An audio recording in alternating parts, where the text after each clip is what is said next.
E aí, vamos começar, pessoal, mais uma videoaula aí. Vamos falar de semiótica, né? Semiótica do ponto de vista sociológico da sociedade, né? Como que a sociedade, como se analisa a sociedade de modo semiótico. E vamos fazer uma atividade prática que já fizemos em escola. Lembrando que essa aula é uma aula voltada para o nosso canal Filosofia para Iniciantes. Se você não curtiu ainda, curta aí o canal, dê o seu joinha que vai fortalecer aí o crescimento do nosso projeto.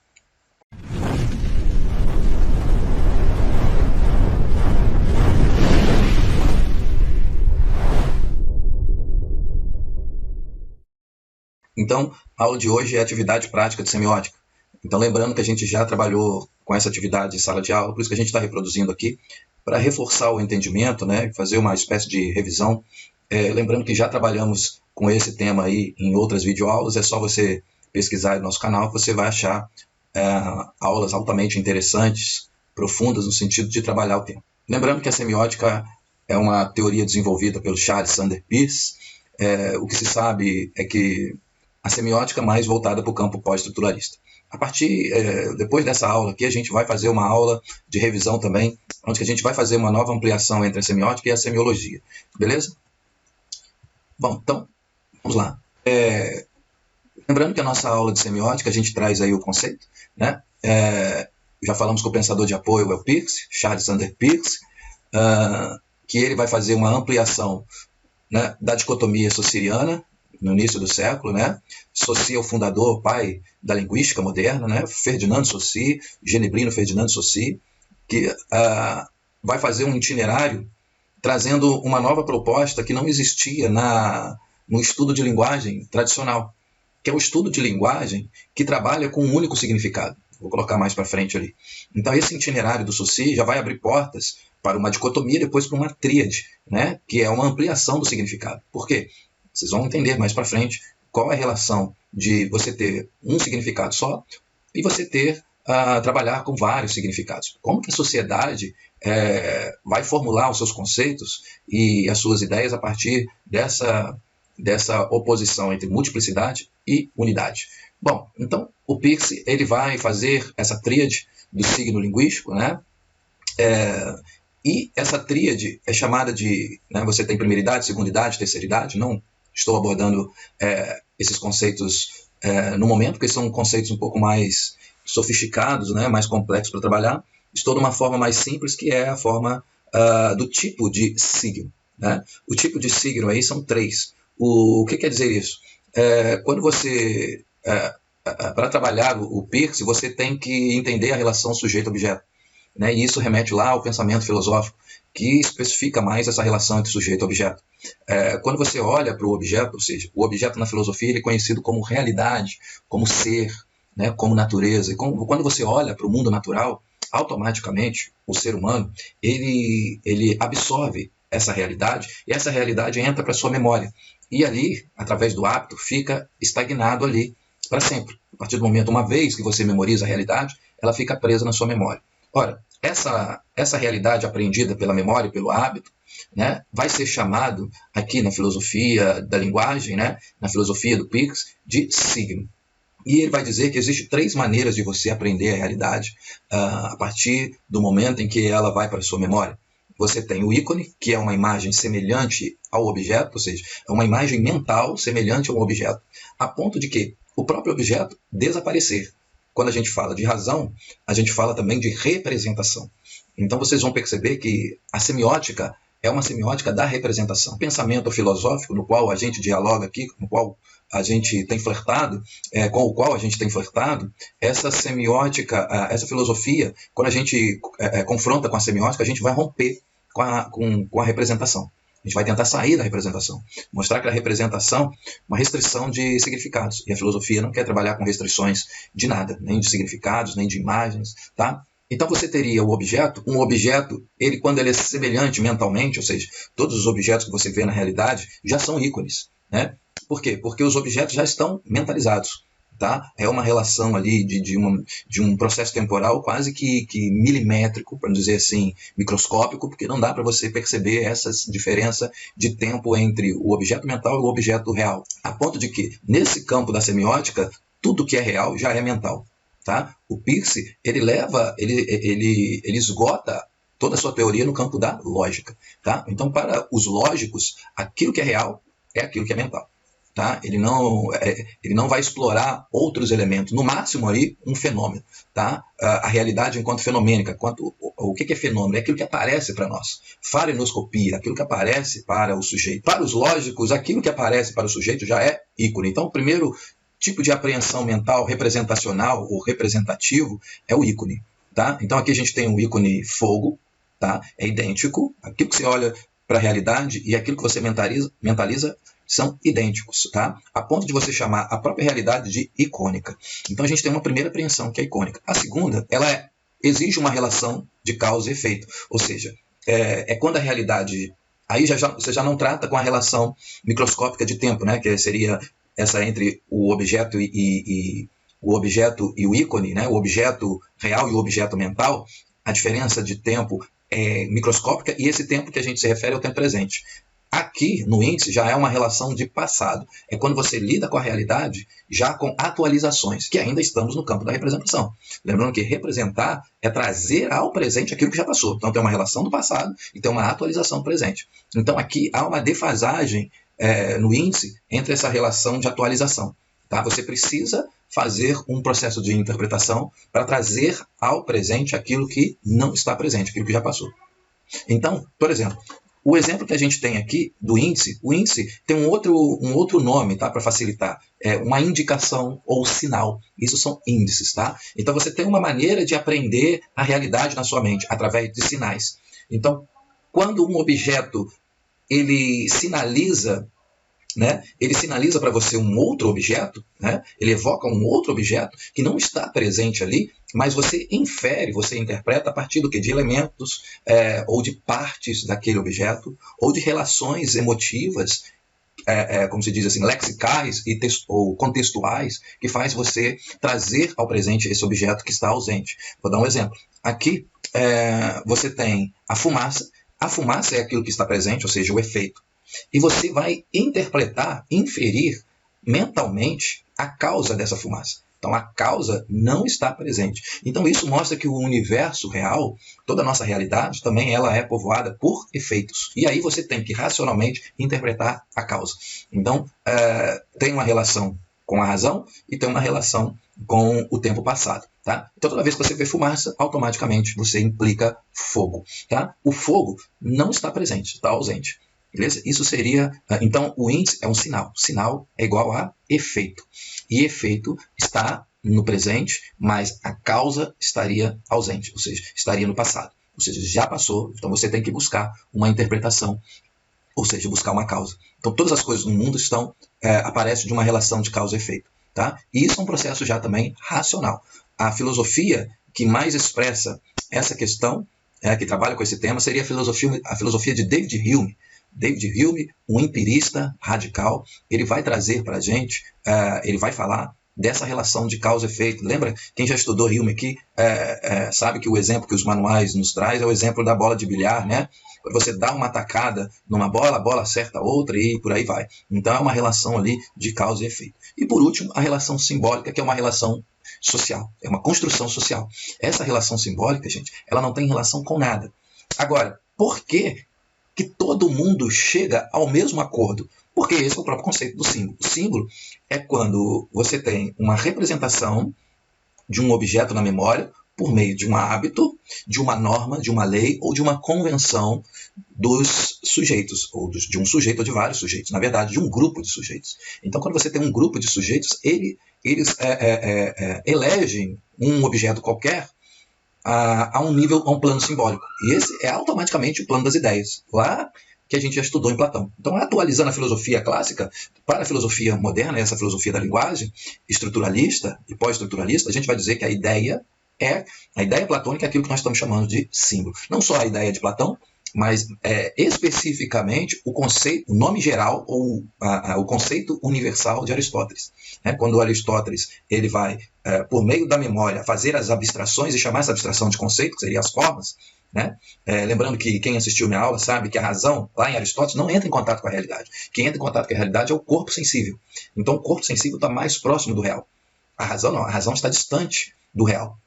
Então a razão entra em contato apenas com a realidade semiótica, a realidade da memória, a realidade do signo. A razão entra em contato com a realidade do signo, não com a realidade sensível.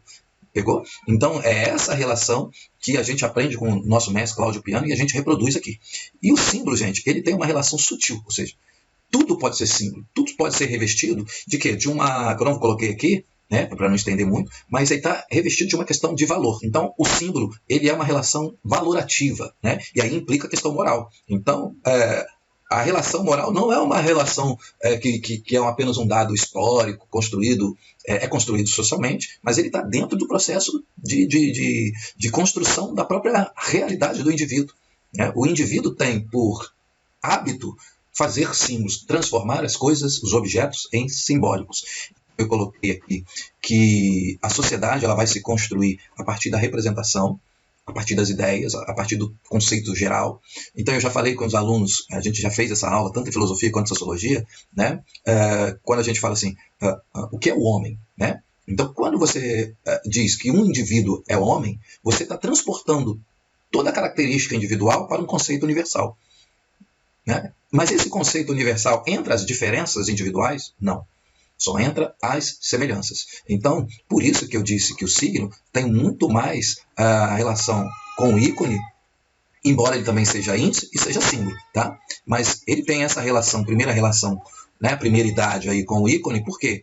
Por conta dessa relação aí de que só entra aquilo que é semelhante no conceito geral, no signo. Para a gente estudar a diferença, a gente tem que sair da semiótica, a gente tem que sair da representação. Show de bola? Então, vamos lá. Aqui eu coloquei que a sociedade se constrói aqui, no plano do signo. Eu fiz um risco aqui no objeto, para quê? Foi o que eu falei com os alunos. Eu falei, a gente não tem mais essa concepção de objeto. Porque o próprio objeto já é signo. Por quê? Por que o objeto é signo? Porque existe aqui, nessa tríade, o sujeito. Então, o nosso itinerário é um itinerário que busca a multiplicidade de significados. Por quê? Por que uma multiplicidade de significados? Porque o sujeito faz parte dessa relação de significação. O sujeito faz parte dessa relação. Então você tem que levar em conta as emoções subjetivas, né? A psicologia subjetiva, que vai aparecer onde? Em toda a filosofia moderna. Toda a filosofia que vai romper a partir de Descartes com o objeto, com a realidade. E a realidade vai começar a partir do sujeito. E aí nasce a psicologia. Então, vamos para as atividades aí, que é o que nos interessa. Tá? Então aqui a gente chegou num ponto que a gente queria dizer lá no início. Todo signo possui uma multiplicidade de sentidos. Né? Todo signo possui uma multiplicidade de sentido. Toda ação que visa restringir essa multiplicidade, ela é ideológica. Então, ou seja, o estruturalismo e o pós-estruturalismo vão abrir portas para um novo pensamento da linguagem, aonde não cabe mais a gente ficar falando de um único significado. A gente tem que ampliar as nossas reflexões teóricas para o campo da multiplicidade de significado ou de multiplicidade de significação de sentido. Caso você não admita uma multiplicidade de sentido, você está no campo da semiótica. Você está no campo da ideologia. A ideologia ela é uma construção semiótica, a partir da semiótica, a partir das ideias, mas das ideias que nascem por um único conceito, que é o conceito, aí eu entro em Aristóteles, que é o conceito universal. Mas quando você vai trabalhar com a semiótica já vai te dar várias interpretações de um mesmo objeto. Então, por exemplo, um celular, né, eu posso pegar aqui o meu celular, ele é um objeto, ele é semiótico, por quê? Porque ele tem um significado para mim, hoje, ele pode ter um significado para mim amanhã, ele já é revestido de vários elementos aqui. Por exemplo, o dia que eu comprei, aonde eu comprei, com quem eu estava quando eu comprei, né? As manifestações posteriores e anteriores para com esse objeto. Então, tudo isso faz parte daquilo que eu chamei de sujeito. Então, quando o sujeito interpreta um objeto, quando ele está diante de um objeto, esse objeto já está revestido de uma multiplicidade de significado.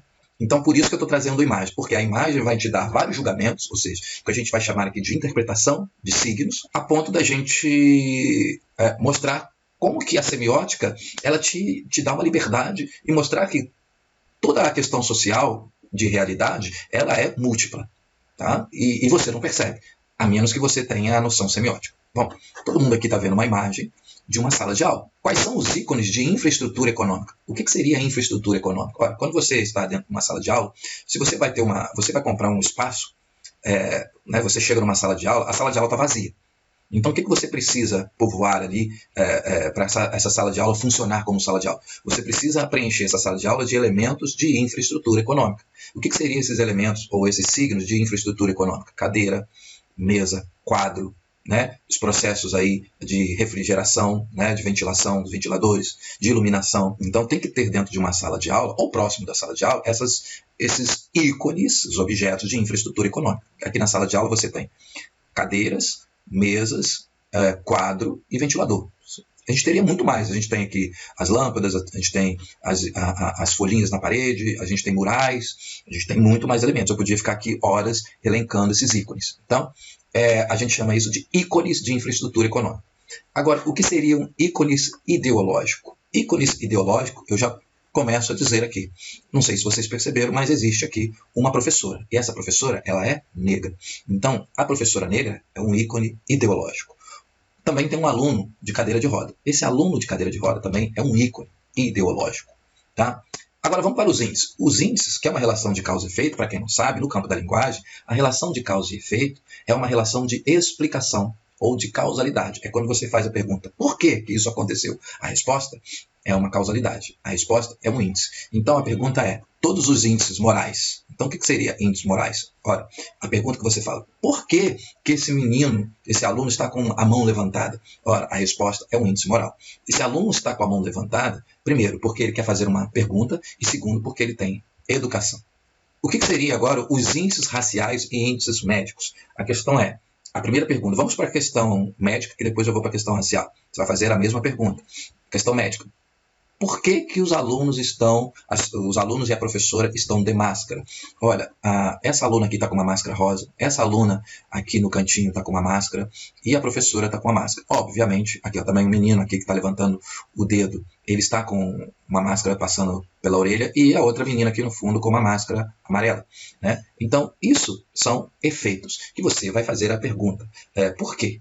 E a resposta é a causa. Por que eles estão usando máscara? Obviamente, a resposta seria porque essa imagem se data de uma época onde estávamos na pandemia. Né? Então, esses alunos estão de máscara por uma questão médica. É isso. Os índices médicos aparecem pelos efeitos das máscaras no rosto dos componentes da sala de aula. Beleza? A outra questão são índices raciais. Então, você tem que fazer a pergunta. É a hora que os alunos ficam chocados. Eu falo para eles. Né? Eu indago eles. Por que existe uma professora negra dentro da sala de aula? Ou por que a professora é negra? Ela não era para estar ali.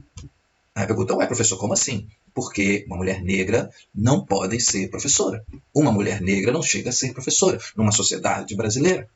Por conta de quê? Do racismo. Então, o racismo estrutural fez com que mulheres negras, não pudessem ser professoras. Existiu várias professoras negras? Sim. Existiram exceções, mas a grande maioria não são professoras, não chegam a ter essa profissão. Então foi por isso que houve uma reparação social. Que reparação foi essa? As cotas raciais. Então essa professora se encontra na sala de aula por conta de uma cota racial. Então isso seria os índices raciais. O que seriam os símbolos culturais? Os símbolos culturais aqui são o quê? Qualquer revertimento de valor em relação aos objetos que estão aí. Então você pode dizer que a professora ela é revestida de uma luta de igualdade racial e o menino de cadeira de roda também, ou seja, de inclusão. Então, a inclusão pelo menino de cadeira de roda e a igualdade racial por conta da professora seria a resposta para todos os símbolos culturais. Beleza? O que seriam os símbolos políticos sociais? A mesma resposta. Né? Então, tanto os símbolos culturais como políticos sociais estão dentro dessa construção social, ou seja, a luta por igualdade, a luta por inclusão. E mostra o quê? Que essa escola é uma escola que é o símbolo da boa educação. Por quê? Porque ela respeita a diversidade. Então, ela respeita a diversidade de gênero, ela respeita a igualdade racial e ela respeita a inclusão social. Então, esses seriam os símbolos políticos e sociais, beleza? Então, essas são as análises semióticas que a gente faz tanto da sociedade através de uma imagem que nos traz várias inferências. A segunda imagem aí é uma imagem também muito, muito potente para se trabalhar a semiótica. O que seriam os ícones físicos? Os ícones físicos são esses que nos apresentam uma mulher, mas a gente sabe que é uma adolescente, né? Mas isso já é uma inferência. Então a gente diz que é uma mulher. A gente diz que tem aqui na mão da mulher outro ícone, que são ícones físicos, né? São os elementos, os objetos que a gente está vendo, que é um teste de gravidez, uma cama, uma almofada e livros, livros na parede, né? Livros numa estante, tal, que está aqui atrás coloridinho. Tá? Um pouco desfocado, mas dá para a gente dizer que são livros. Tá?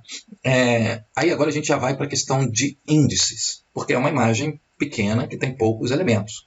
A primeira imagem tem mais elementos. Né? A primeira imagem aqui, ó, se vocês voltarem, vão ver que tem mais elementos, tem mais ícones. Né? É uma sala de aula. Né? Aqui é apenas um. Então vamos lá. O que seriam os índices ou marcas, sinais psicológicos? Ora, a gente pode falar 1 milhão de coisas e a gente vai eliminando de acordo com as nossas inferências. Então, existem índices que estão bem distantes e índices que estão mais próximos, né, dessa realidade do que está realmente, de fato, acontecendo. Um outro parênteses é mostrar o quê? Que essa imagem, embora esteja congelada para a semiologia e para a semiótica, do ponto de vista da multiplicidade de sentido, a multiplicidade de qualquer coisa implica tempo e movimento. Então, essa imagem ela está em movimento. Por isso que a gente vai fazer várias inferências aqui, que seriam as marcas psicológicas. Psicológico tem a ver com sentimentos, emoções. Ó, a gente percebe que é uma garota que está triste. Mas a gente já pode dizer antes, é o quê? É uma menina que está com teste de gravidez, provavelmente descobriu que está grávida. Né? Ela está triste, mas ela poderia também estar feliz. Né? Mas aí a pergunta que eu faço para os alunos é mais próximo você dizer que ela está triste, né? É mais corriqueiro, é mais social para qualquer outra pessoa que interprete essa imagem, que ela está triste ou que ela está feliz por ter tido uma gravidez na idade que ela se encontra, porque a gente percebe que não é uma mulher de idade avançada, é uma menina nova. Como é que você percebe que é uma menina nova? Pela estrutura orgânica dela, pelo corpo, é uma menina nova, está dentro do quarto, automaticamente. Provavelmente a mãe abandonou.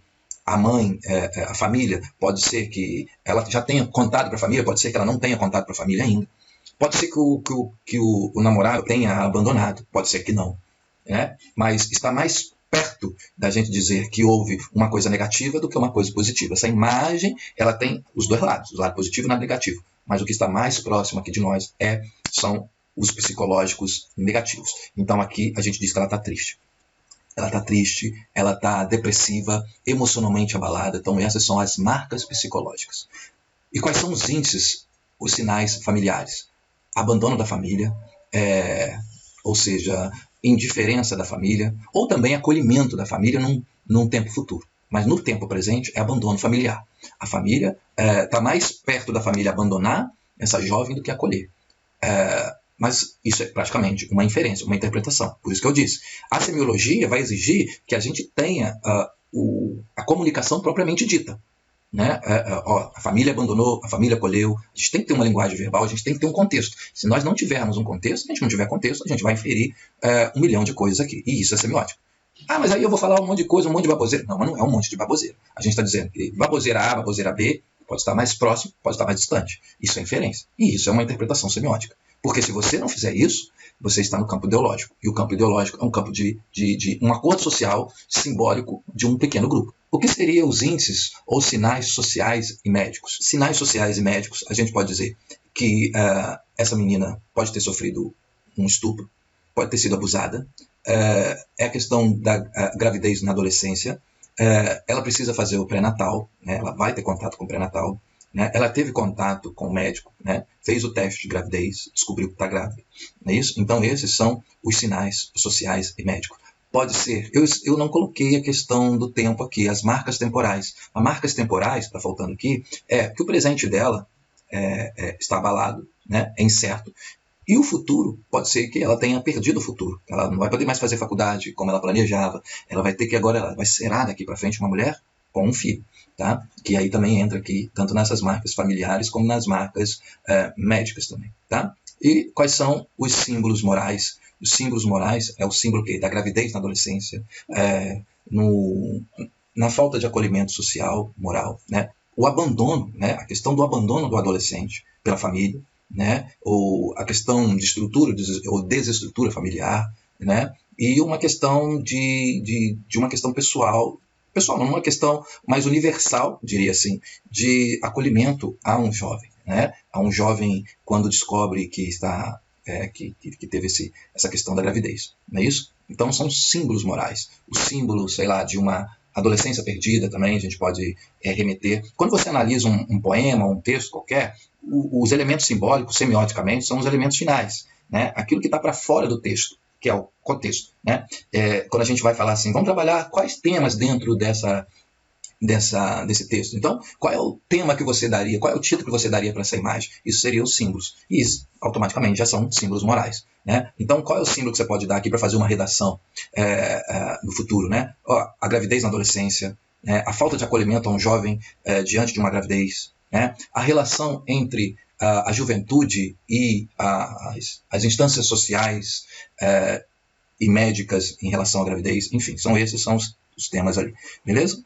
Para finalizar aqui, a gente tem uma última imagem, para não estender muito o nosso vídeo, que é uma imagem mais histórica, tá? Então é uma imagem mais simbólica, que a gente pode fazer as interpretações semióticas. O que seriam os ícones físicos? Seriam as imagens, os objetos que vocês estão vendo ali, objetos tanto que são pessoas, quanto são coisas, quanto são itens que aparecem aí, tá? Então os ícones físicos são as pessoas escravizadas, que a gente já sabe ali, que são negros escravizados, vindo de algum lugar para outro país, destituído da sua liberdade, né? E isso a gente vai elencando aí nesses elementos. Quais são as marcas ou sinais psicológicos? Os sinais psicológicos são sinais, né, como a gente pode dizer aqui, a marca de um racismo, né? A marca de uma escravidão, né? De uma violência, a gente pode dizer mais assim, né? Mais orgânico, é uma violência contra o corpo negro, né? E aí a gente cita um autor que é um amigo nosso, que a gente segue aqui, que é o Wallace Lopes, que é um espaçólogo, professor, sociólogo, filósofo e escritor, que escreveu o livro Trauma do Tronco. E esse livro, Trauma do Tronco, vai falar do corpo negro e a espacialização, né? Claro que no Brasil, do corpo negro, né? Que ainda se encontra no trauma do tronco. A gente pode falar desses sinais psicológicos, são os traumas sofridos por essa escravização, né? A tristeza, não é isso? A tristeza e o que mais? A questão mesmo de violência contra o corpo negro. Quais são os índices ou marcas jurídicas, né? Aqui é o crime de escravidão. A escravidão como crime. E isso aqui é uma imagem que representa um crime. Um crime que passou ao largo da história e manchou a história do nosso país, a história de toda a humanidade, né? Que é a escravidão. O que seria os índices, ou as marcas, ou sinais históricos? A própria escravidão, né? A escravidão, tá? O que seriam as marcas ou sinais sociais e médicos? Seria sinais sociais e médicos. A gente pode reafirmar que a questão da falta de liberdade, a questão da escravização, né? E essa destituição de todos os processos legais do corpo negro, tá? E os símbolos sociais, a própria escravidão. Beleza, pessoal? Então, esse foi as nossas aulas de semiologia na prática, tá? Uma atividade prática, essa temática, beleza? Eu fico por aqui, um abraço a todos e até a próxima.